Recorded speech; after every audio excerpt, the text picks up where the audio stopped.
Olá pessoal, boa noite. E aí, como é que estão aí os estudos aí, né, para o TCE Pernambuco?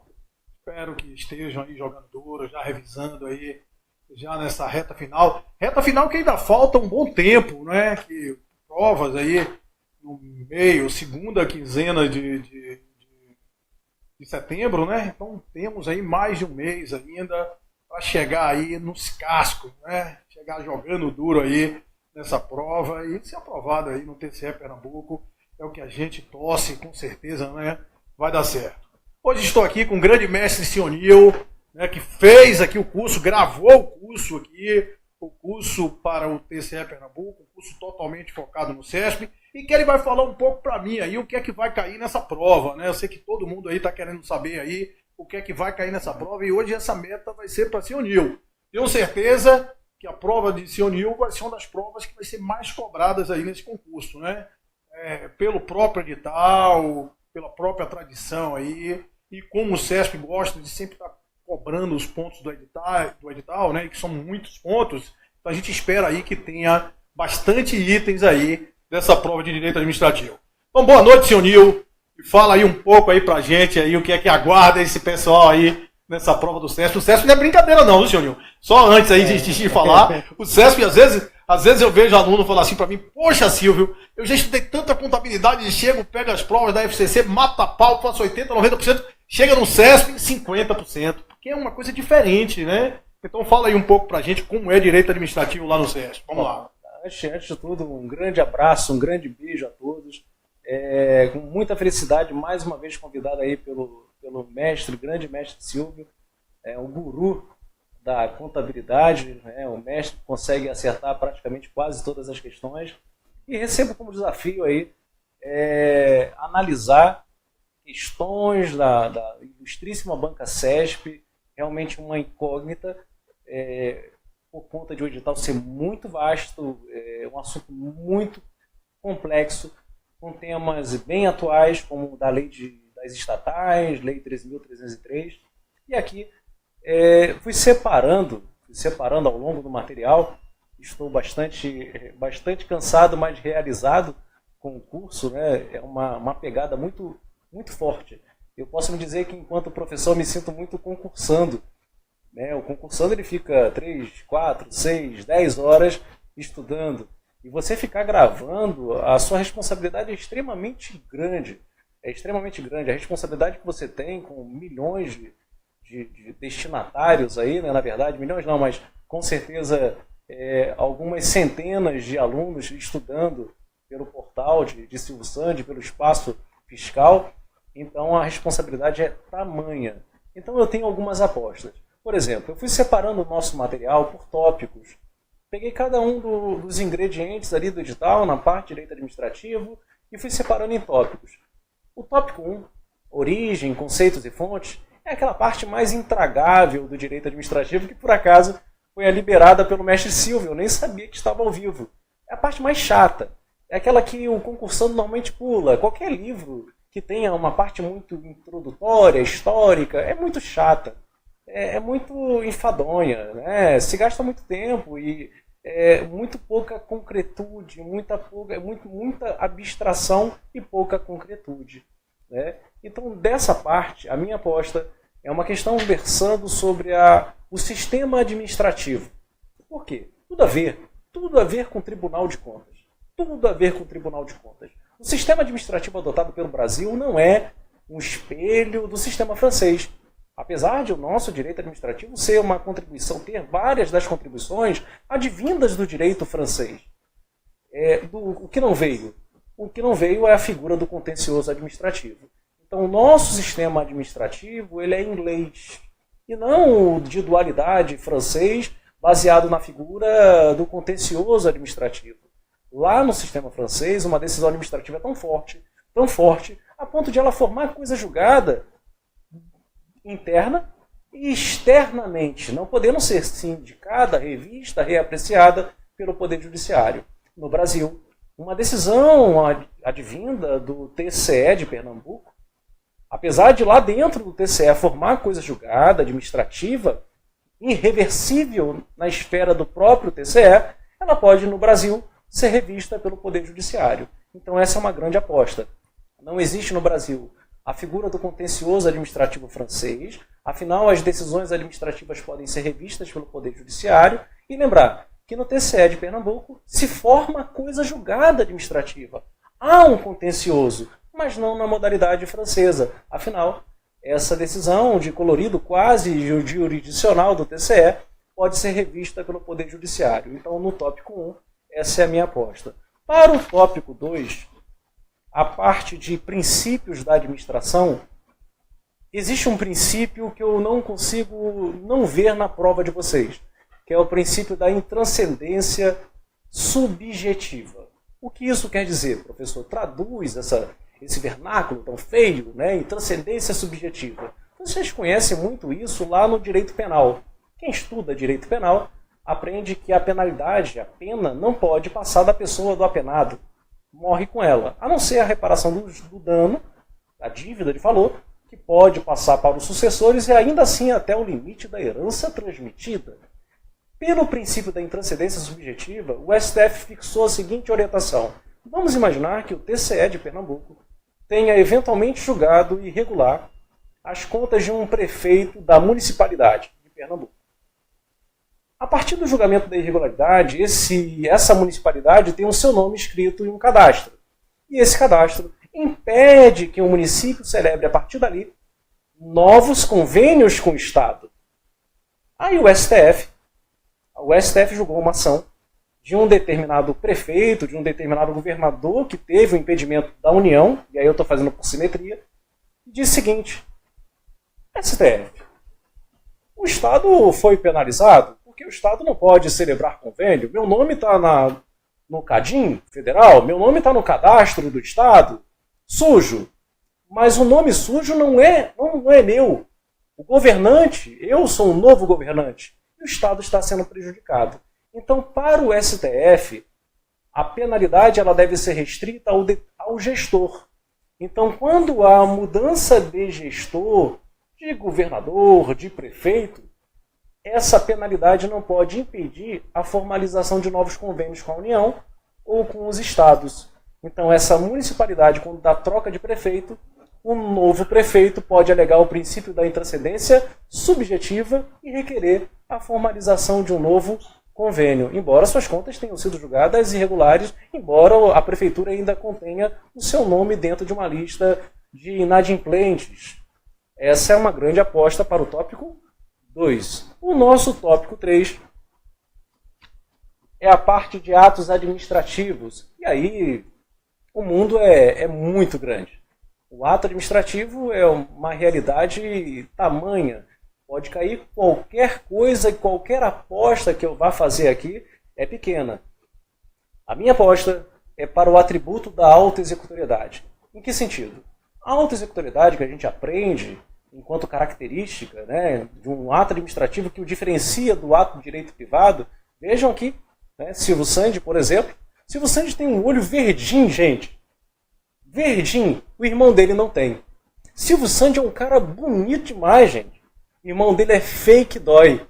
Ou seja, Silvio Sandy tem determinados atributos que o diferenciam em relação ao irmão. Nem que o irmão queira, só nascendo de novo para ser Silvio Sandy. Então, o atributo de um ato administrativo é uma característica existente no ato administrativo que o diferencia do ato de direito privado. E de todas as características, aquela que me faz lembrar Tribunal de Contas é a autoexecutoriedade. A autoexecutoriedade é aquela característica que permite que o administrador coloque em operação o seu ato administrativo sem depender do crivo da tutela prévia do Poder Judiciário. Mas todo ato é autoexecutório? Não. E é exatamente essa a minha aposta. O Tribunal de Contas do Estado, a semelhança por simetria do que ocorre no Tribunal de Contas da União, pode aplicar multa aos gestores. E a multa ela tem a natureza de um título executivo extrajudicial. Então o TCE de Pernambuco pode autoexecutar sua multa? Não. A multa do TCE ela é destituída do atributo da autoexecutoriedade. Precisa do Poder Judiciário para executar essa dívida de valor. Vamos para o tópico 4 do nosso curso. Gente, o curso é muito maior que isso, tá? Só umas dicas, né? Só são dicas, porque a quantidade de assuntos avançados para o nosso curso de 12 horas e meia, até pedi um pouquinho mais, os assuntos foram os mais diversos, Vamos para o tópico 4, de agentes públicos. Pode cair qualquer coisa dentro de agentes públicos. Nesse momento, eu tenho para mim que a banca não vai adentrar no estatuto de vocês. Por quê? Por preguiça? Não. Por precaução. O estatuto ele é atualizado, ele tem coisinhas novas, porém, é muito perigoso um professor da área federal, porque o seu examinador não é do local, ele é federal, ele adentrar numa coisa que ele não conhece. Então é muito mais fácil, ele colocou no edital aspectos constitucionais, trabalhar um aspecto constitucional que por acaso possa ter uma certa referência no estatuto de vocês. Então de tudo aquilo que tem referência, eu sempre aposto na questão do mandato eletivo e também nas regras de aposentadoria. Bom, mandato eletivo é a questão muito batida do vereador que pode cumular o cargo de vereador com o cargo anterior e por isso cumular o seu subsídio de vereador com a remuneração anterior e, por acaso, como ele não se afasta no caso de acumulação, o tempo dele de vereança vai ser contado como antiguidade e por merecimento. Não se afastou? Então essa é uma aposta. E a outra aposta é a aposentadoria. Qual a aposentadoria, professor? A aposentadoria compulsória, gente. A aposentadoria compulsória ela não se estende aos tabeliães. A aposentadoria compulsória que ocorre hoje aos 75 anos de idade para homens e para mulheres. O tempo é ruim para todo mundo, né? Pega homem e pega mulher. Todo mundo envelhece a partir dos 75, realmente fica um pouquinho mais complicado. Essa aposentação compulsória não alcança comissionados. Existem comissionados com 90 anos na administração. Tem comissionado na administração pública, você pode não acreditar, que o carro vai buscar em casa, porque a pessoa já não anda mais. Porque está lá, não sei, porque a cabeça ainda trabalha. O corpo já não existe mais, mas a cabeça ainda é boa. Então, como o cargo em comissão é de direção, chefia, assessoramento, exige-se uma certa maturidade, para o exercício de tal cargo. Não é só ser técnico, também tem uma certa maturidade. Então, guardar aí que não se aplica aos tabeliães, não se aplica a aposentadoria compulsória aos comissionados, e hoje a idade é de 75 anos. O tópico 5, nosso tópico 5 é poderes da administração. E de todos os poderes, aquele que sempre, o de maior incidência, mais queridinho da banca CESP, é o poder de polícia. O poder de polícia. O poder de polícia, gente. O mais importante é o ciclo do poder de polícia. O poder de polícia é algo indelegável a particulares, mas o STJ entende. O STJ entende que determinadas etapas do ciclo podem ser objeto de delegação. Quais são elas? A etapa de consentimento e a etapa de fiscalização. Logo, são indelegáveis a ordem e a sanção. Perfeito? Então guarda isso. Apesar de o poder de polícia como um todo ser indelegável a particulares, o STJ admite a possibilidade de delegação. Vamos agora para a responsabilidade civil do Estado. Em termos de responsabilidade civil, a minha grande aposta é a diferença entre omissão genérica e omissão específica. Eu estou parado lá na Secretaria de Fazenda do Estado de Pernambuco e de repente cai um meteoro e eu morro. Ou estou na Secretaria de Fazenda, entra uma pessoa louca com uma bomba e estoura a bomba. São duas situações em que houve uma inação, a falta de ação por parte do Estado. Eu morri, mas no primeiro momento é um evento totalmente imprevisível e se fosse previsível, a consequência seria incalculável.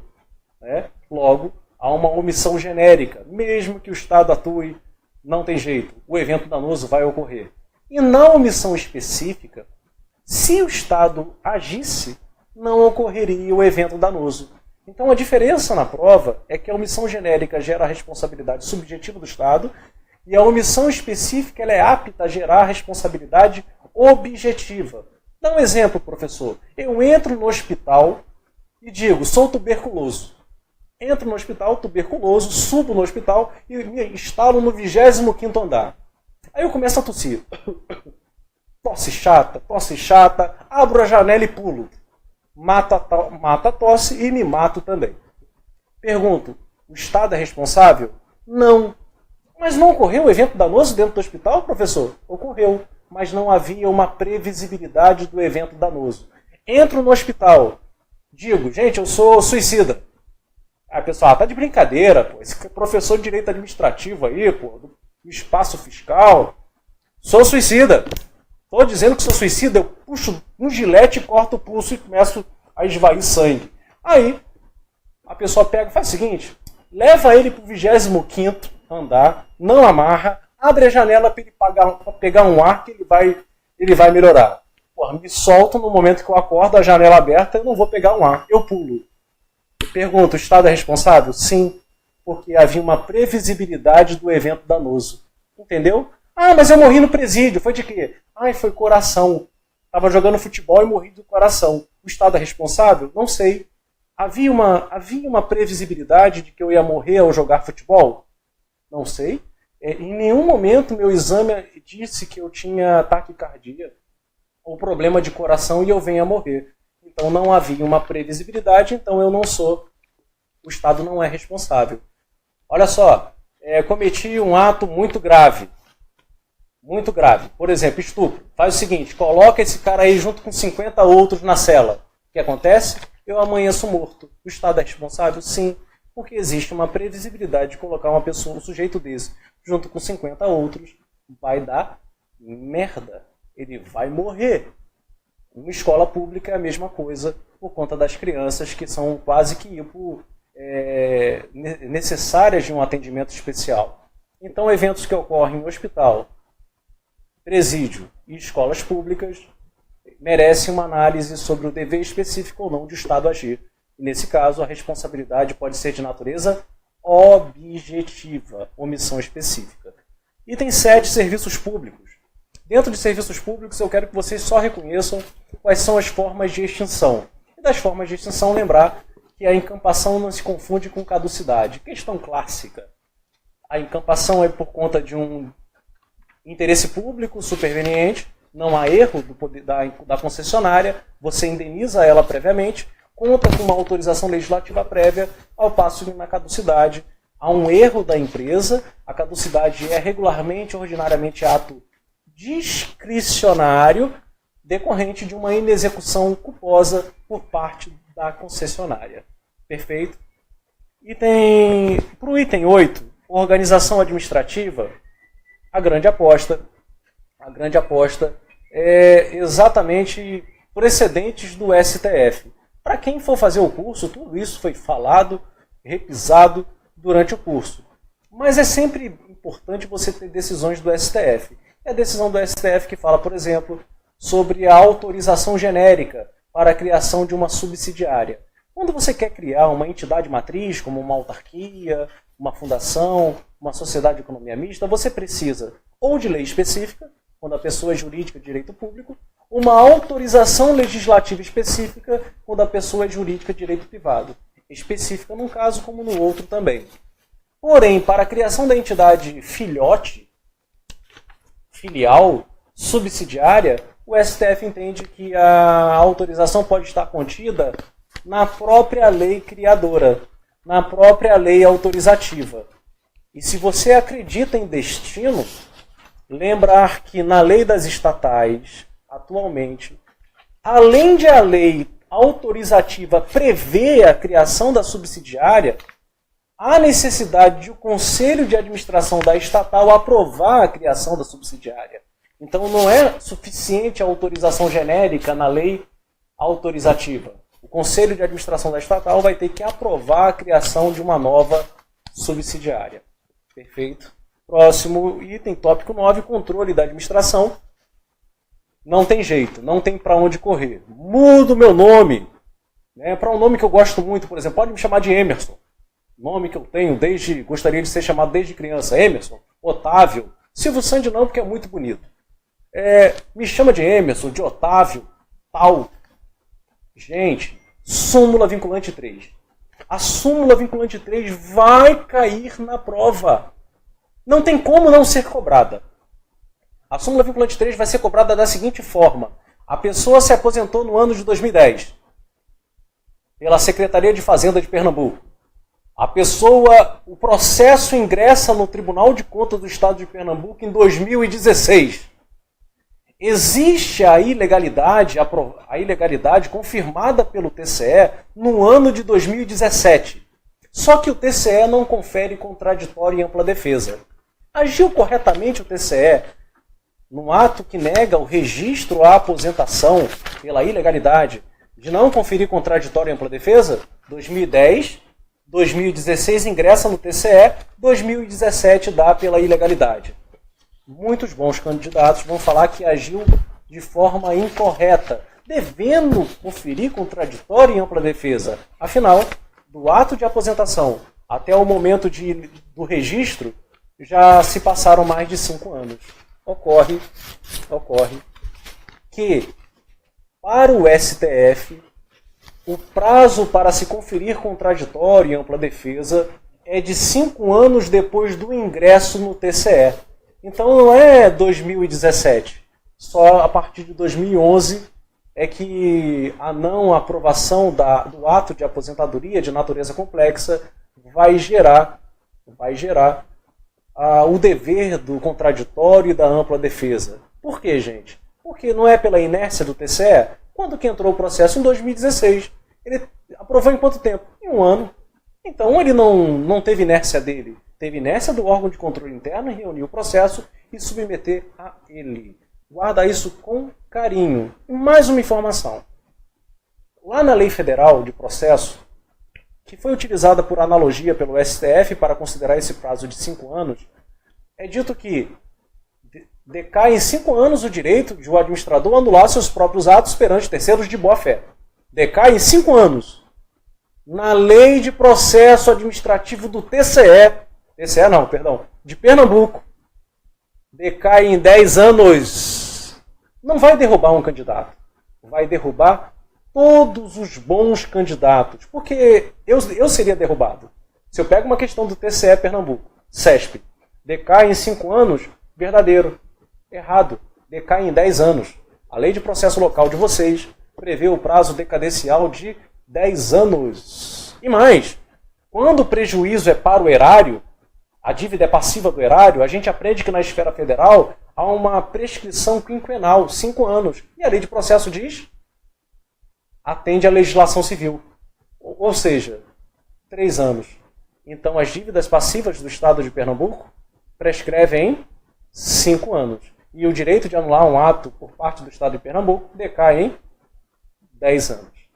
Prosseguindo. Item 10. Improbidade administrativa. Dentro de improbidade administrativa, é só lembrar, são vários itens, mas a minha aposta é para uma alteração que foi feita e depois foi desfeita. Uma medida provisória, dentro dessa nova ótica da colaboração premiada, delação premiada, privilegiada, alterou a lei de improbidade administrativa para permitir também, dentro da improbidade, esse acordo, essa transação, para reduzir penalidades, para afastar penalidades, consequências da lei de improbidade administrativa. Ocorre que essa medida provisória ela perdeu o seu prazo, ela decaiu por decurso de prazo. Então, guarda com carinho que pela lei de improbidade administrativa, que tem uma natureza judicial civil, ela não caberá acordo, não caberá transação judicial. Não caberá.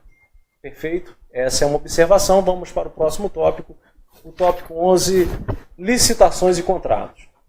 Para quem fez o curso, ou quem já comprou o curso, para quem vai fazer o curso, o que eu fui fazendo? Não há uma santa questão, uma maldita questão, satânica questão de CESP, que aborde a lei das estatais. Então, durante todo o curso, o que eu fiz? Coloquei vários itens do CESP, da lei de licitações e contratos, vários itens de contratos, e fui fazendo comparativos com com a lei das estatais. Eu não tenho tempo, meu tempo não hábil, para pegar e tratar nesse momento desses comparativos da lei das estatais com a lei de licitações.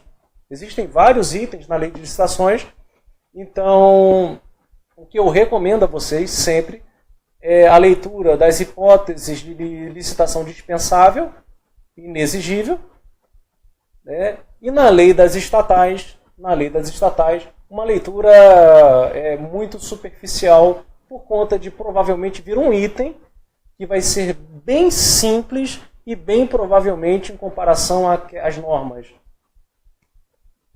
da lei de licitações e contratos, pregão e RDC. Professor, dá uma dica. Vou dar uma dica. Por exemplo, na lei de licitações e contratos, vocês têm 4 critérios de julgamento. Menor preço, melhor técnica, técnica e preço, e maior lance e oferta. Esses critérios de julgamento, eles são reproduzidos na íntegra na lei das estatais. Ocorre que a lei das estatais avança, vai além, muito além, criando outros critérios de julgamento, como inspirados no RDC. Maior retorno econômico, melhor destinação dos bens alienados, melhor conteúdo artístico. Então percebam que critérios existentes na lei que não existem na lei de licitações e contratos. Outra dica. O artigo 27 da lei de licitações e contratos vem trazendo requisitos habilitatórios, de habilitação, de avaliação subjetiva das empresas.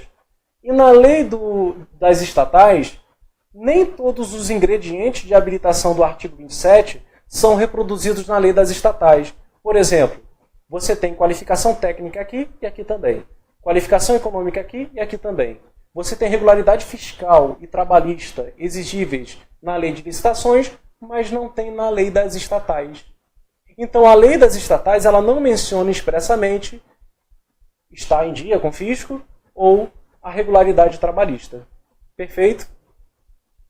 Para fechar a parte de licitações, se não cair essa questão, mais uma vez, pode me chamar aí um nome que eu gosto muito, né? Um nome que eu gosto muito, Degrazia. Súmula do TST número 331. Gente, vai cair na prova. Não tem como não cair na prova. Vai cair na prova que o Estado pode vir a ser responsabilizado subsidiariamente pelos encargos trabalhistas. Vai cair na prova. Como, professor? Vai ser responsabilizado? Não é vai. Poderá ser. Primeiro, a responsabilidade é pessoal da empresa contratada. Se a empresa contratada não tiver como pagar, automaticamente o Estado paga subsidiariamente? Não. Segundo o STF, a responsabilidade subsidiária ela não se dá de forma automática, presumida pelos encargos trabalhistas. Faz-se necessária a comprovação inequívoca de um erro por parte do Estado. Falta de fiscalização, ter escolhido uma empresa inidônea, então tem que ser comprovado. Então a responsabilidade subsidiária é possível, mas não é automática, não é presumida, devendo ser comprovada no caso concreto. Isso vai cair? Vai. Quando eu já te dei uma questão, ela está lá na prova. Perfeito? Prosseguindo. Lei do pregão. A lei do pregão, a minha aposta, vi várias questões do CESP, todas as questões, maior parte, nas vedações. Então, se você tiver o artigo 5º da lei do pregão na cabeça, parabéns, você acertou a questão do pregão. O pregão, que é uma modalidade utilizada para bens e serviços comuns, não sendo utilizado, por exemplo, para obras, serviços inovadores, diferenciados, não pode, para obras, serviços diferenciados, inovadores. Essa modalidade pregão, na lei, tem algumas vedações. A principal vedação, eu não posso exigir das empresas licitantes, participantes, garantia de proposta. O que é a garantia de proposta? É um item de qualificação econômica e financeira. Então, eu não posso exigir delas uma garantia de proposta, que na lei de licitações e contratos é de até 1% do valor estimado da contratação. Por quê, professor? Por conta de ferir, de diminuir, de restringir a competitividade do certame. Porque quem não vence a licitação, gente, perde a garantia. Porque quando você faz um seguro-garantia, o seu dinheiro não volta. Quando você faz uma fiança bancária, o seu dinheiro não volta. E você não tem a certeza de que vai ganhar a licitação. Então você afasta muito dos pretendentes. Logo, não pode exigir garantia de proposta. Aí a empresa vencedora não pode exigir garantia contratual? Sim, só dela. Porque aí já não tem que falar em restrição à competitividade. Outra vedação é você forçar a aquisição do edital, e a outra vedação é exigir um emolumento, uma taxa, por um custo que não é o da reprodução efetiva. O custo efetivo da reprodução. Próximo item. Decreto 7892. Decreto do registro de preços. Você acredita em destino? Você pode colocar porque eu sei o que vai cair. Eu fico sonhando, né? Eu fico assim, meu Deus do céu. Pô, o que tem de interessante, o que mais caiu? O sistema de caronas. Dentro do registro de preços, o que vai cair é o sistema de caronas. O que vai cair vai ser assim. Houve a formação de uma ata de registro de preços pela União. Pode o Estado de Pernambuco aderir à ata da União?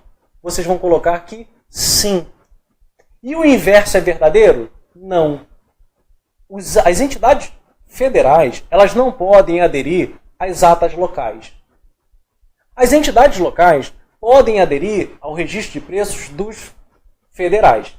Por quê, professor? Porque uma ata de registro de preços em um pequeno município tem a publicidade restrita àquele município.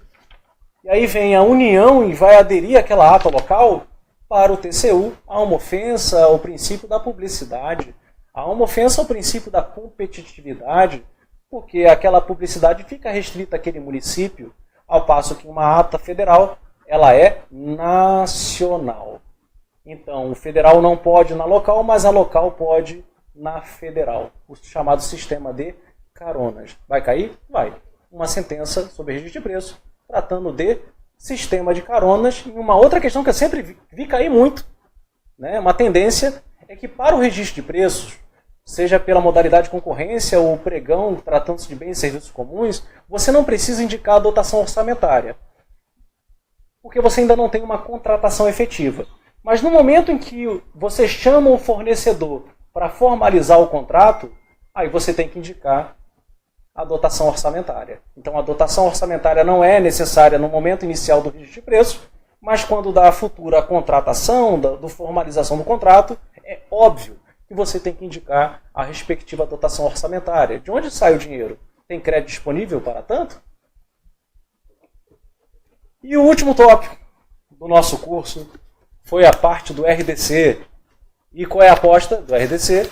A aposta do RDC é um comparativo entre o RDC e a lei das estatais. O RDC ele tem uma forma de execução indireta inexistente na Lei 8666. A Lei 866, enquanto forma indireta de execução, tem tarefa para pequenos serviços, né, profissionais autônomos, pequenos serviços. Você tem a empreitada por preço global, a empreitada por preço unitário, você tem a empreitada integral. No RDC você tem tarefa, as empreitadas por preço global, unitário e integral, e você tem uma nova forma de execução indireta chamada contratação integrada. O que é a contratação integrada? É para algo que você não tem nem ideia de como desenhar. Você não sabe nem por onde começar. O administrador está meio perdido, porque é algo muito inovador, que envolve uma tecnologia diferenciada. Por isso, o Estado não tem nem competência para desenhar um projeto básico ou executivo. O que o Estado faz, obrigatoriamente, é um anteprojeto de engenharia e confere como encargo da empresa contratada o desenho do projeto básico e executivo. Então, na contratação integrada, que é uma novidade do RDC, não há projeto básico inicial, não há projeto executivo inicial. Haverá? Sim, como encargo da empresa contratada. O único elemento essencial é o anteprojeto de engenharia. Professor, mas o que isso tem a ver com a prova? Qual é a aposta? Lei das estatais. A lei das estatais tem tudo que tem na Lei 8666, tem tudo que tem no RDC e avança. E cria-se uma nova forma de execução indireta chamada semi-integrada. Por que semi-integrada? Porque ela é quase integrada. Ela tem obrigatoriamente o projeto básico desenhado pelo Estado e o encargo da empresa contratada é só a elaboração do projeto executivo. Então, qual é a diferença? Na contratação integrada, não temos projeto básico e executivo, temos um anteprojeto. projeto básico executivo desenhados pela empresa contratada. Na semi-integrada, que é uma novidade na lei das estatais, nós temos obrigatoriamente um projeto básico e o executivo é de competência da empresa contratada. Tenho certeza. Assim, existem milhões de outras informações, Silvio. Milhões no curso. Foi um curso de 12 horas e meia. Eu não consegui fazer em 12 horas.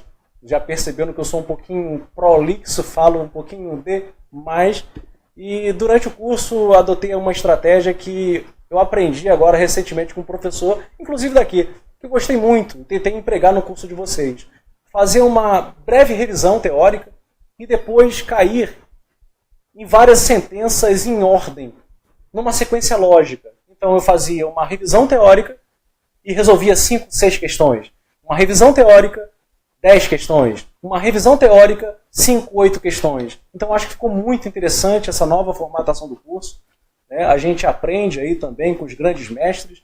E o Silvio mesmo falou assim que, mas isso eu sempre fiz. Então provavelmente é esse o segredo do sucesso do portal do Silvio. Eu nunca tinha assistido uma aula do Silvio, a não ser aquelas correções que ele faz em live. Então o curso sequencial dele eu não assisti. E essa técnica, a partir de agora, se vocês gostarem dela, é ela que eu vou usar nos próximos cursos, por ter gostado bastante dessa estratégia. Me demandou tempo? Demais. Demorei uma semana para mandar o material para Silvio por conta dessa organização dos quesitos. Porque não é simplesmente jogar o quesito.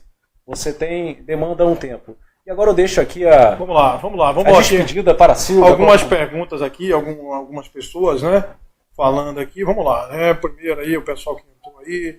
Um abraço aí para Tamisa Coelho, para Socorrinho. Rodrigo de Paula pergunta: o curso é estrutura em questões ou em teoria? Tem alguma aula demo para degustação? O curso é revisão, faz a revisão dos tópicos e resolução de questões com foco no SESP. Tem uma aula toda aí disponível nessa nossa fanpage aí. Foi gravada ontem e está aí ainda disponível. Vamos lá. Então, estamos aguardando. Boa noite, professor. Boa noite, Ricardo. Boa noite, Everaldo, Rodrigo Paula. Queremos todas as dicas, senhor Nil. O senhor Nil deu uma varredura aí nas dicas, Então eu acho que ele, do jeito que organizou ali, 14 coisas ali que ele acha que vai cair, pode ser justamente que é o que eu imagino, que vem aí acima de 12 itens aí nessa prova de direito administrativo. Então ele falou aí, parecendo aí que seriam as questões da prova, Vamos lá. Boa noite. Gostei muito dessas dicas suas, viu? Vou fazer uma que a minha eu vou acertar mais do que a dele, pode ter certeza, Olhinhos lindo, falou do meu, Deve ser o meu, olha lá, Rebeca Cavalcante. Show de nota. Vamos lá. Então pergunta, Ritiele. Um abraço aí para Ritiele. Senhor Nil, o TCU possui algumas multas que são autoexecutórias? Confere. Bom, toda multa, Ritiele, cuidado, Existem multas internas que elas podem ser descontadas, por exemplo, de um contrato em andamento. Isso é possível. Exemplo, a lei das estatais, vou dar como exemplo a lei das estatais. A lei da estatal permite a aplicação de uma multa à empresa. A empresa é contratada pela CEF, pelo Banco do Brasil, pela Eletrobras, pela Petrobras. Então, é possível você descontar de forma autoexecutória a multa da caução que foi depositada. Essa multa é de natureza autoexecutória. Mas a multa aplicada pelo TCU, pelo TCE, em matéria de controle externo, é um título executivo extrajudicial a ser executado no judiciário. Não existe a possibilidade de você descontar isso de forma autoexecutória. O que pode acontecer, Richelle, é o tribunal, num caso concreto, determinar ao órgão que promova o desconto de indenizações na folha de pagamento do servidor. Mas aí não é uma multa, São valores a serem repostos. Isso pode acontecer. O TCU determinar que a administração promova o desconto na folha de pagamento do servidor, observando aqueles limites da Lei 8.112.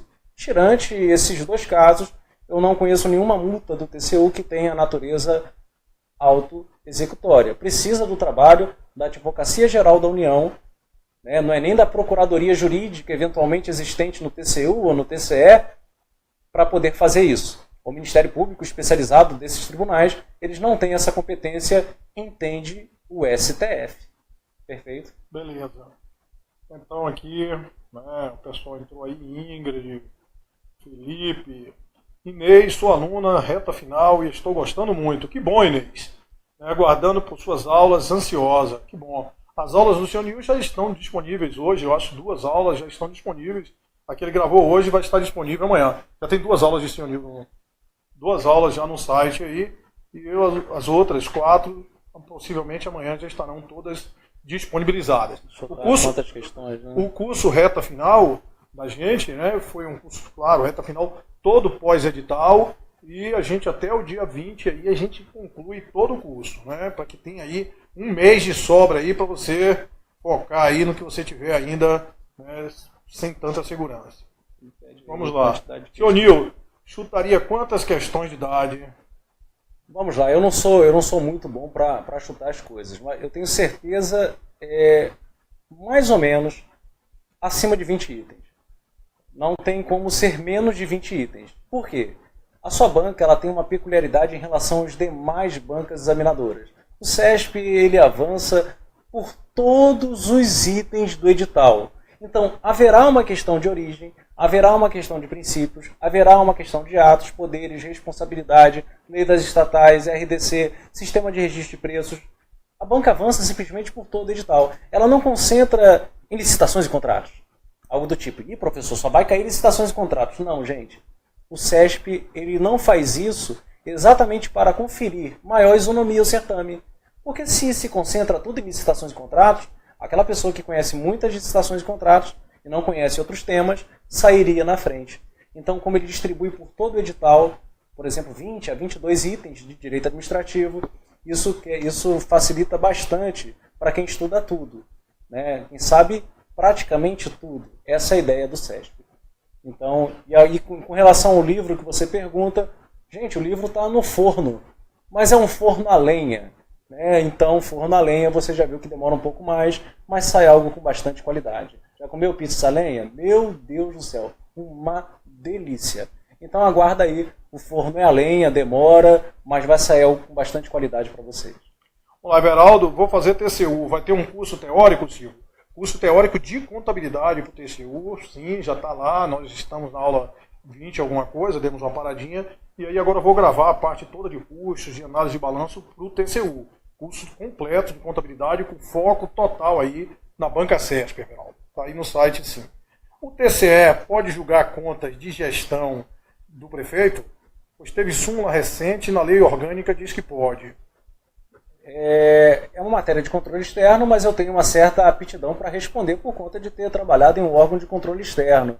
Gente, o TCE, ele julga conta de prefeito, sim. Né? Atenção, peraí. Julgar conta do prefeito? Não, gente. Não pode. Não pode julgar a conta do prefeito porque o prefeito é o chefe do executivo. Cuidado. STF, em decisão recentíssima, afastou a possibilidade de julgamento das contas do prefeito. O que para mim é uma aberração. Por quê? São duas coisas totalmente diferentes. Uma coisa é a conta de gestão, a outra coisa é a conta de governo. Todo professor, quando inicia o seu curso de controle externo, faz essa diferenciação. Enquanto administrador geral, o prefeito também tem uma conta de gestão, enquanto chefe do executivo, as suas contas, numa visão mais macroeconômica, contas de governo. A conta de governo do prefeito deve ser julgada por quem? Pela Câmara Municipal. E a gente sempre ensinou que as contas de gestão seriam julgadas pelo TCM, onde houver, que é o caso do Rio de Janeiro e São Paulo, pelos TCMs, onde houver, como é o caso de Goiás e Belém do Pará, eu acho que do Ceará eu não sei também se tem, e seriam julgadas pelos tribunais. Só que isso mudou. Qual o nome? Quem foi que perguntou? Foi, acho que Saulo. Foi o Saulo? Foi Jorge Arthur. Jorge Arthur. Então, Jorge Arthur, você vai levar para a sua prova um novo precedente do STF, que acabou com essa diferenciação. Seja a conta de gestão do prefeito, seja a conta de governo do prefeito, não cabe ao TCE ou TCM, conforme o caso, julgar. Ele vai emitir um parecer e submeter a Câmara Municipal para julgamento. Então, o STF parece ter apagado alguém ali, né, na hora de escrever o relatório, apagou essa diferenciação de conta de gestão e conta de governo e entendeu que qualquer conta do prefeito não é mais julgada pelo TCE, deve ser julgada pela Câmara Municipal. Perfeito? Então guarda com carinho, porque isso vai cair na prova de controle externo ou direito constitucional. Beleza, aqui tem outras perguntas aqui, mas não são direcionadas à live, perguntando sobre o concurso do CAGE, sobre o concurso do TCM. O CAGE, com certeza nós vamos fazer o CAGE, né? Só aguardando aí ver mesmo se vai ser a Fundatec. Não sei se vocês lembram, no último concurso da Fundatec, a gente anulou a prova aí de contabilidade por 16 questões com problema. Mas com certeza a gente vai fazer aí novamente o curso aí para o CAGE, né? TCM também. Rafaela Cavalcante, boa noite, um salve pernambucano aí para você, Rafaela. É breve, a gente vai aí em Recife aí, né, tomar uma cerveja aí, com certeza comemorar aí essa aprovação aí no concurso do TCE. Então, pessoal, se não tem mais questionamento, né, a live foi tranquila, som, vídeo, duas figuras dessa bonitas, não tem como o vídeo não ficar bom, né? O som também, valeu, mestre, um abraço. Então, a gente vai finalizar aqui desejando aí, né, Maceió, Patrícia Rocha, um grande abraço aí para você, Patrícia de Maceió aí, as praias maravilhosas, para mim as praias de Maceió, né, Maragogi, as praias lindas aí. Senhor Nil, pode repetir em quanto tempo decai a dívida passiva do estado de Pernambuco? Um ano. Luana, cuidado. Na esfera federal tem um decreto que estabelece a prescrição quinquenal e durante o curso eu disse que o STF considerou constitucional esse prazo quinquenal também para as concessionárias, que são entidades privadas que prestam serviços públicos, na esfera federal. Na lei local de vocês tem escrito assim: decai em 5 anos o direito de administração, decai em 10 anos o direito de anular, e no que diz respeito à dívida passiva do Estado, deve ser observada a legislação civil. Aí você, mas de onde você tirou esse prazo de 3 anos, professor? É que lá na legislação civil, as ações de reparação prescrevem em 3 anos. Então, cuidado. No estado de Pernambuco, a lei de processo local estabelece o atendimento à legislação civil, a qual, por sua vez, fixa o prazo prescricional de 3 anos para ações de reparação e não 5 anos, como é o caso do decreto federal. Então, beleza. Todas as perguntas respondidas. Foi uma mega revisão aí. Eu achei muito sensacional, sério mesmo. Assim, tópico a tópico, ponto a ponto aí. Né? Sua experiência, com certeza, vai pesar muito. Porque às vezes, pessoal, muita gente fala assim, né? Porra, tal concurso do TCE São Paulo, é VUNESP. Aí eu falo assim, a VUNESP não dá para eu colocar Senhor Nil, porque as provas da VUNESP são muito fáceis. Senhor Nil é você se unir para a VUNESP, você pegar uma 12 para matar um passarinho, né? Então, o Senhor Nil tem que ser para esses concursos fortes aí, ó, TCU, TCE, CGU, Receita Federal, que é o cara do direito administrativo, né? Meu ídolo aí.